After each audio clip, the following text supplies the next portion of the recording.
Dans le discours de la servitude volontaire, écrit alors qu'il n'était qu'un adolescent et publié en 1576, l'écrivain Étienne de la Boétie pointait de façon géniale le paradoxe suivant.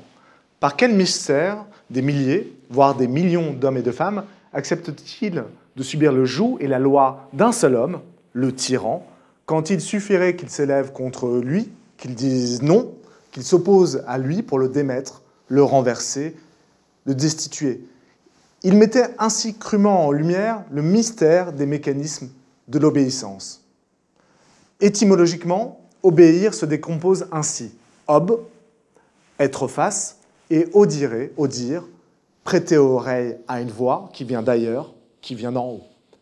Quelle est l'aberration, en effet, qui pousse la majorité silencieuse à s'incliner devant celui qui n'a que 2 yeux, 2 bras, 2 jambes, et la force qu'on lui a donnée, plutôt que de faire valoir sa liberté, son droit à la liberté. Égrénant les arguments pour expliquer ce phénomène qu'il qualifie de contre-nature, Étienne de la Boétie invoque, mais sans grande conviction, la coutume, l'habitude. Ce sont les plis que les hommes ont pris, que la nature ou que la culture leur a donnés. Le système de croyance, qui fait du roi un émissaire de Dieu. Ou encore, 3e type d'argument, la chaîne de nos intérêts particuliers qui nous lie les uns aux autres et nous tiennent sous la dépendance d'un pouvoir dont on attend en retour quelques menues gratifications en récompense de notre docilité. Donnez-leur du pain et des jeux et les hommes seront heureux, nous dit l'adage romain, toujours terriblement actuel. Pourtant, à lire scrupuleusement ce texte majeur, écrit dans un contexte troublé de tensions politiques entre catholiques et protestants, je rappelle que la nuit de la Saint-Barthélemy, le 24 août 1572, a conduit au massacre de 30 000 protestants. À lire ce texte, donc, devenu depuis le vade-mecum indispensable de toutes les révoltes et révolutions, on découvre qu'Étienne de la Boétie nous livrait une autre hypothèse, provocante et, à vrai dire, tout à fait scandaleuse. La voici. La nature, affirme la Boétie, nous a fait libres et disposés à défendre, à protéger ses libertés. Si nous sommes prêts à renoncer à ce legs, à ce cadeau, c'est parce que nous le désirons. Soyez résolus de ne plus servir, et le voile de l'oppression s'évaporera aussitôt. Vous voilà libres, nous dit la Boétie, révélant ainsi la fragilité de tous les régimes, y compris ceux gouvernés par la terreur. Souvenez-vous des images de Kadhafi, molesté, traîné, battu et mis à mort, ou de l'air ahuri, de la barbe hirsute de Saddam Hussein lors de son arrestation, sans opposition de sa part, dans un minuscule réduit. A contrario, si certains régimes perdurent, se maintiennent, c'est parce que nous le voulons bien. À moins que ce ne soit, permettez-moi ce trait d'humour, parce que nous le valons bien. Notre servitude, nous rappelle Étienne de la Boétie, est volontaire. Et bien que la nature ait fait de nous nos propres maîtres, nous avons néanmoins choisi de nous soumettre à une autorité projetée à l'extérieur de nous-mêmes. L'hypothèse, vous en conviendrez, est sulfureuse. Elle est également incroyablement stimulante. Elle va à rebours de toute la philosophie politique classique, où les rapports de domination sont envisagés quasi exclusivement du point de vue du dominant et non du dominé, comme si ce dernier n'était que le miroir tourné vers les puissants, c'est-à-dire leur image inversée. Dans ce type de représentation, et pour simplifier à outrance, l'esclave ne pourrait exister qu'en relation, qu'en qualité de propriété du maître. L'ouvrier qu'en tant que force de travail vendue à la classe possédante, la bourgeoisie. Et, allons encore plus loin, la femme comme figure domestique, comme contrepoint de l'homme qui travaille et rapporte au foyer sa pitance. Dans ce schéma, le dominé est perçu comme un enfant irresponsable, s'en remettant au dominant pour organiser sa vie. Car le dominant sait mieux que lui ce qui est bon pour lui. Mais cette tutelle a un prix. Le dominé est dépossédé de ce qui lui appartient en propre, sa liberté. En termes marxistes, on dirait qu'il est aliéné. La question politique devient alors le siège d'une tension permanente entre, d'une part, le peuple, versatile, inconsistant, inconstant, imprévisible, qui pourrait à chaque instant revendiquer sa liberté, et d'autre part, le dominant, les dominants, qui veillent soigneusement et joyeusement sur le pouvoir, travaillant à maintenir leur domination, tout en prétendant agir et œuvrer dans l'intérêt de tous. Cette rhétorique a quelque chose de séduisant. Le dominé conserverait le pouvoir en mentant, en trichant, en trompant, grâce notamment aux moyens technologiques mis à sa disposition, la désinformation, les fake news, et j'en passe.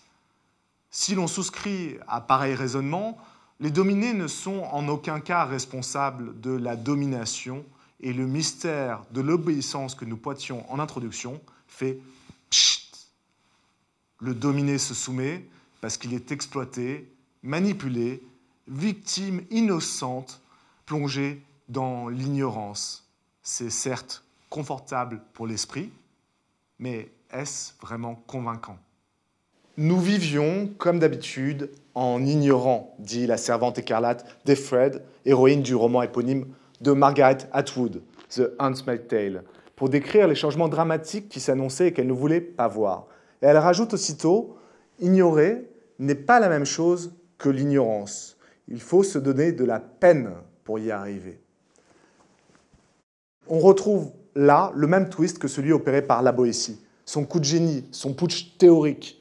Il n'y a pas de rapport de domination sans rencontrer quelqu'un qui soit prêt ou disposé à obéir. Exactement comme dans ce roman où des femmes, du jour au lendemain, des femmes libres, volontaires, modernes, deviendront des servantes écarlates, gestatrices au service de maîtres et de leurs épouses au sein de la République rétrograde de Gilead.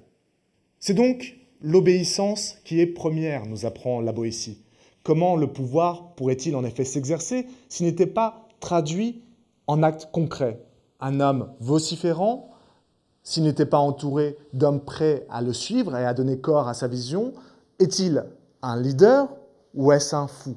Dans ses souvenirs, l'écrivain Stefan Zweig rappelle que Hitler fut considéré comme un simple agitateur tenant des meetings dans des brasseries enfumées avant de devenir l'homme qui, ayant suscité l'adhésion et emporté le peuple avec lui, mit en place la politique d'extermination systématique et industrielle des Juifs en Europe. Des pages de Mein Kampf, écrites en prison en 1925, au chef de guerre qui embrasa toute l'Europe puis le monde, la vérité crue et cruelle de la domination réside moins dans les talents oratoires du Führer, dans la propagande efficace de Goebbels, que dans l'obéissance du peuple qui, en se soumettant, confère légitimité, c'est-à-dire force et autorité, à celui qui commande. Hors du cas limite de l'esclave, qui se soumet parce qu'il ne peut pas faire autrement, esclave, j'obéis parce que je ne m'appartiens pas, je suis la chose, la propriété d'un autre, une marchandise vivante en somme, il y a dans l'obéissance de chacun un consentement. Et ce consentement fabrique la légitimité. Au quotidien, cette situation où je consens est si fréquente que l'obéissance en devient invisible. Rien que pour venir dans ce studio, j'ai consenti à acheter un titre de transport. Je consens chaque année à payer mes impôts. Et vous, en classe, vous consentez à rendre vos devoirs et vous acceptez les punitions de vos parents. Ces moments innombrables passent en dessous de notre radar et de notre vigilance, parce qu'ils n'appellent pas à proprement parler de décision de choix. Si, par un effort que je vous demande de faire, vous reveniez sur chacun de ces gestes quasi automatiques pour les interroger, vous diriez probablement « ça m'a paru naturel ». Je me suis conformé sans avoir l'impression d'obéir, comme si ces ordres émanaient de moi, comme si j'en étais l'auteur. Je pourrais les signer, en d'autres termes. Soumis à un examen intime, ces gestes, quasi automatiques, nous paraissent justes. Acheter un titre de transport, n'est-ce pas participer à un service, payer un service? Ils me paraissent conformes à l'intérêt général. Payer ses impôts permet de construire des infrastructures, construire des hôpitaux, ou alors provenir d'une source indiscutable d'autorité, que ce soit les parents ou l'enseignant. Ici, la question de l'obéissance n'entre pas en jeu. Elle n'entre en jeu paradoxalement que lorsqu'il y a un souci, que comme souci, elle se pose lorsque quelque chose en nous nous intime de ne pas obéir, lorsqu'il y a dissonance entre nos valeurs, qu'elles soient religieuses, personnelles, politiques, qu'importe, et la loi, l'instruction qui nous sont communiquées. Lorsque la loi ou l'instruction font ouvertement violence à ma conscience intime, alors il est nécessaire, se dit-on, de désobéir, de refuser d'accomplir ce qui est attendu de nous, exactement comme l'objecteur de conscience refuse de faire son service militaire durant la guerre du Vietnam, ou alors comme les figures des dissidents politiques qui nous inspirent encore aujourd'hui, Spartacus, Mandela, Gandhi, Rosa Parks. Mais tout paraît si simple et si aisé dans le confort de notre chambre. Pourtant, au regard de l'histoire et des leçons qu'elle nous inculque, la réponse que l'on apporte lorsqu'on est en situation est nettement plus opaque, équivoque, trouble. Pour ne prendre qu'un seul exemple, comment se fait-il que tant d'hommes aient-ils pu se soustraire aux principes élémentaires d'humanité en planifiant, en participant à la solution finale, imaginée par Hitler, qui a conduit, je vous le rappelle, 3 millions de Juifs dans les camps d'extermination pendant la Seconde Guerre mondiale. Lors du procès qui s'est tenu à Nuremberg en 1945-1946, procès où pour la première fois dans l'histoire, des hommes, des hauts dignitaires nazis, furent reconnus coupables de crimes contre l'humanité, le fait qui m'apparaît le plus sidérant est celui qui a été relevé par The New Yorker. Des hommes ont été punis pour avoir obéi. Ce fait est totalement inédit dans l'histoire. Mais c'est ici un autre procès qui retiendra notre attention, celui d'Adolf Eichmann. Ce haut fonctionnaire SS fut chargé d'organiser logistiquement la solution finale. Architecte méticuleux de la déportation, il veillait à ce que les Juifs soient chargés dans des wagons comme de vulgaires bestiaux, puis déchargés à bon port, c'est-à-dire à Auschwitz, à Treblinka, où ils connaîtront une mort certaine. Eichmann réussit à s'enfuir après la Seconde Guerre mondiale et trouva refuge en Argentine sous une autre identité. Mais en 1960, le Mossad, les services secrets israéliens, le repérèrent et l'enlevèrent pour qu'il soit enfin jugé en Israël, à Jérusalem. Son procès, qui se tint en 1961, fut filmé et diffusé dans le monde entier. L'attente était extraordinaire, considérable, et la dramatisation de ce procès fut extrême. Nous allions juger le mal personnifié. Le monstre nazi allait enfin avoir un visage. Et ce visage s'avéra terriblement ordinaire. Eichmann était un individu quelconque, dépourvu de charisme, obsédé par sa carrière. Comme les hauts dignitaires jugés à Nuremberg, il déclara n'avoir fait que suivre les ordres. La parole du Führer avait force de loi. Et quelle que soit la monstruosité, l'horreur des ordres qu'il recevait, il devait les exécuter sans ciller, car, comme le déclara Eichmann, il était lié, comme tous les fonctionnaires et tous les soldats, par un serment à la personne même de Hitler.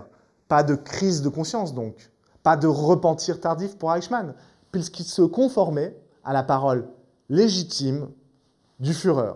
Si le quotidien d'Eichmann ne ressemble pas au nôtre, son objectif était, chaque jour, de réaliser les desseins et les projets de Hitler, d'agir de manière à ce que le Führer, s'il venait à prendre connaissance de ses actes, puisse les valider, les approuver. Et si le tribunal lui objectait la souffrance et le sort des Juifs, Eichmann pouvait répliquer posément qu'il n'avait rien de personnel contre les Juifs, qu'il n'était pas antisémite, ni même idéologue, mais qu'il ne faisait qu'appliquer la loi et que celle-ci ne tolérait aucune exception. Logique froide, rationalisation extrême, les actes d'Eichmann sont ceux d'un fonctionnaire, d'un bureaucrate zélé qui a appliqué des procédures impersonnelles et ne se sentait donc pas impliqué et a fortiori responsable personnellement. Il n'avait en effet jamais fait de mal directement à personne et lui qui envoya les Juifs à la mort n'avait souhaité à titre personnel la mort d'aucun d'entre eux. C'est en suivant ce procès que la philosophe Hannah Arendt forgea le concept de banalité du mal. Proposition controversée qui a été parfois interprétée abusivement comme une façon de disculper ou de minorer les actes d'Adolf Eichmann. Mais c'est mal comprendre ce qu'elle voulait dire par ce concept. Le mal est banal parce qu'il n'est pas spectaculaire. Le mal ne naît pas de l'intention, de la volonté de faire de mal. On peut faire le mal sans même en avoir conscience. Le mal est en somme aussi banal que la bêtise est commune. Et c'est ça dont souffre Eichmann, de bêtise. Tout comme le système auquel il participe, la bureaucratie, qui favorise et encourage la bêtise par la dépersonnalisation et la formalisation extrême des procédures, folie administrative.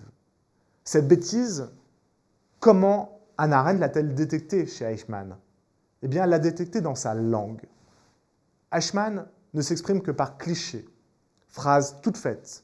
Il emploie, de son propre aveu, une langue administrative qui trahit son incapacité à se mettre à la place d'autrui. C'est son absence d'empathie qui en fait un monstre. Je terminerai en citant Hannah Arendt et sa couverture du procès. Il disait toujours la même chose, avec les mêmes mots.